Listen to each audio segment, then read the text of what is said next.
نحمده ونصلي على رسوله الكريم أما بعد قال الله تعالى في القرآن المجيد والفرقان الحميد في سورة البقرة أولئك على هدى من ربهم وأولئك هم المفلحون. معزز سامعین و سامعات، آج ہم جس آیت کو پڑھنے کے لیے جا رہے ہیں وہ آیت سورہ بقرہ سورۃ نمبر 2 ورس نمبر 5 ہے. اللہ مالک الملک اس آیت میں کیا فرماتے ہیں؟ اولئک علی ھدی من ربہم واولئک هم المفلحون. سب سے پہلی بات اس چیز کو سمجھ لیجئے کہ ہم کس طریقے سے مطالعہ کر رہے ہیں قرآن مجید کا. آپ یہ دیکھیے کہ سب سے پہلے ہم اس کا ترجمے کو پڑھا کریں گے. دوسری چیز ہلکا سا اسے گرامیٹیکلی دیکھیں گے. تیسری چیز جو ہم دیکھ رہے ہیں وہ ہے تھوڑی سی اس کی وضاحت جو ہماری لائف کے لیے، ہماری زندگی کے لیے بہتری کی صورت میں ہو.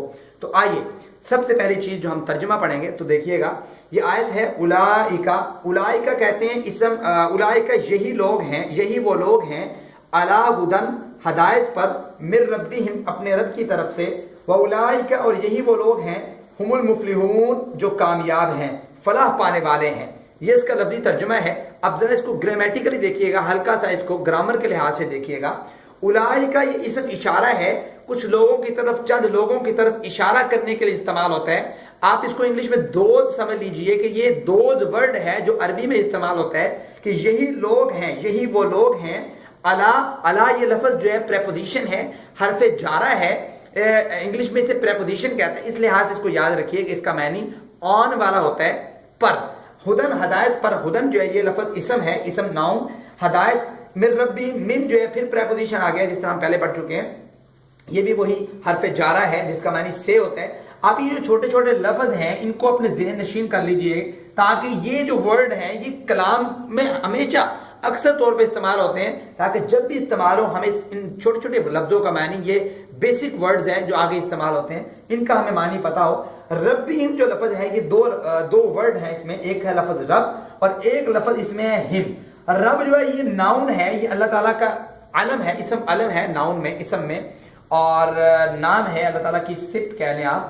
ہم جو ہے یہ ضمیر ہے، پروناؤن ہے جس کا معنی ہوتا ہے وہ سب لوگ. اب ہم جو ہے وہ سب لوگ، یہ دے کا معنی دیتا ہے ہم جو ہے، لیکن ہم اس کا معنی یہ کر رہے ہیں، یہاں پہ دیکھیں اپنے کر رہے ہیں. تو سوال یہ ہے کہ ہم اپنے کیوں کر رہے ہیں؟ یہاں پہ دیکھیں ہم جو ہے وہ سب لوگ، ان سب لوگوں کا رب، مطلب کن سب لوگوں کا؟ کہ اصل جو مسلمان جس کو رب مانتے ہیں وہ رب، اس رب کی طرف سے جو ہدایت پر ہے. رب تو وہ اصل میں سب کا ہے، لیکن جس کو مسلمان رب مان رہے ہیں، باقی یہودی، عیسائی اور اس کے علاوہ جو ہندو ہیں، یہ الگ الگ، مطلب ان کا اپنا اپنا ایک خدا بنائے ہوئے ہیں اپنے اپنے طریقے سے. عیسائی کہتے ہیں حضرت عیسیٰ علیہ السلام، حضرت جبرائیل، حضرت مریم، فلاں فلاں، اس طریقے سے انہوں نے تثلیث کا عقیدہ رکھے ہوئے. جو اصل چیز جس کو رب مانتے ہیں مسلمان، وہ جو رب ہے اس کی طرف سے جو ہدایت پر لوگ ہیں، ہم مسلمانوں کی طرف سے آئیڈینٹی کر رہے ہوتے ہیں، وہاں پہ ہم آئیڈینٹیفائی ہو رہے ہوتے ہیں. تو اس لحاظ سے ہم اس کا معنی اپنے کرتے ہیں، جو کلام کی تطبیق دیکھ کر، کلام میں ہم سمجھ کر اس طریقے سے ہم اس کا معنی کر رہے ہوتے ہیں. تو سیاق و سباق کو دیکھ کر، تو یہ ہے اپنے رب کی طرف سے. واولئک کا ترجمہ پیچھے گزر چکا ہے کہ یہی وہ لوگ ہیں ہم المفلحون. ہم پھر یہاں پہ آ گئے، پروناؤن آ گئے، اشارے کے لیے استعمال ہوتا ہے، دے اس کو انگلش میں آپ کہہ سکتے ہیں.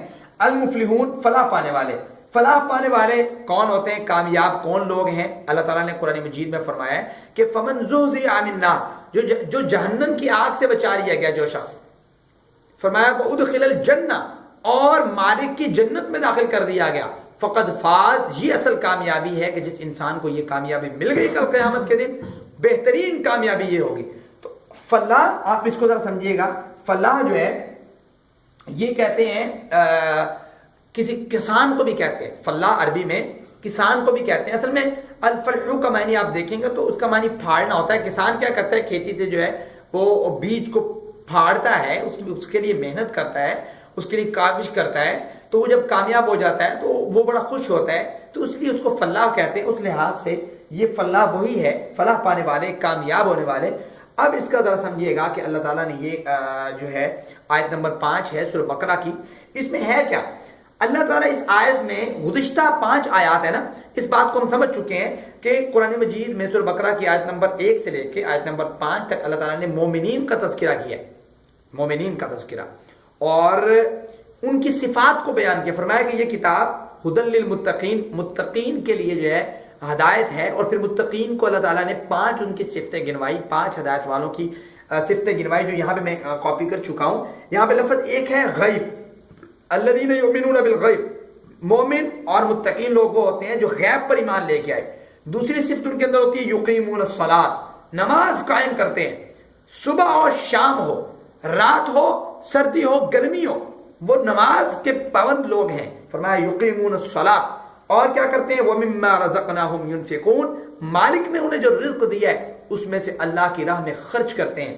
اور فرمایا وہ ایمان لے کے آتے ہیں وَالَّذِينَ يُؤْمِنُونَ بِمَا أُنزِلَ إِلَيْكَ وَمَا أُنزِلَ مِن قَبْلِكَ، اللہ کے آخر نبی حضرت محمد رسول اللہ صلی اللہ علیہ وسلم پر جو کتاب نازل ہوئی اس پر بھی ایمان لے کے آتے ہیں۔ جو باقی انبیاء پر کتابیں نازل ہوئی ان پر بھی ان کا ایمان ہے، لیکن ان کا چال چلن پیغمبر کائنات پر نازل کی جانے والی کتاب قرآن مجید جیسا ہے۔ فرمایا وہ لوگ وَبِالْآخِرَةِ هُمْ يُوقِنُونَ، اور آخرت پر یقین کرنے والے لوگ، یہ مومنین کی صفات ہیں، یہ متقین کی صفات ہیں۔ جب انسان ان صفات کو اپناتے ہوئے، اس عقیدے کو رکھتے ہوئے اپنی زندگی بسر کرتا ہے تو اولئک علی ھدی من ربہم، یہ وہ لوگ ہیں جو ہدایت پر ہیں، من ربہم، اپنے رب کی طرف سے، اللہ مالک الملک کی طرف سے، واولئک، اور یہی وہ لوگ ہیں، ہم المفلحون، فلاح پانے والے، کامیاب ہونے والے، جن کو اللہ تعالیٰ نے کامیاب کہا ہے۔ ایک کامیاب میری اور آپ کی نظر میں ہے جو دنیا کی جاہ و جلال والے، دنیا والے کامیاب ہیں، ایک کامیاب اللہ کی نظر میں ہیں، وہ کامیاب یہ لوگ ہیں جن کے اندر یہ 5 صفات، یہ 5 عقائد جو ہیں ان کے اندر کوٹ کوٹ کے بھرے ہوئے ہیں۔ نمازوں کی حفاظت کرنا اپنی ذمہ داری سمجھتے ہیں۔ دعا ہے کہ اللہ تعالیٰ مجھے اور آپ کو صحیح معنوں پر قرآن و حدیث پر عمل کرنے کی توفیق عطا فرمائے۔ وآخر دعوانا الحمد للہ رب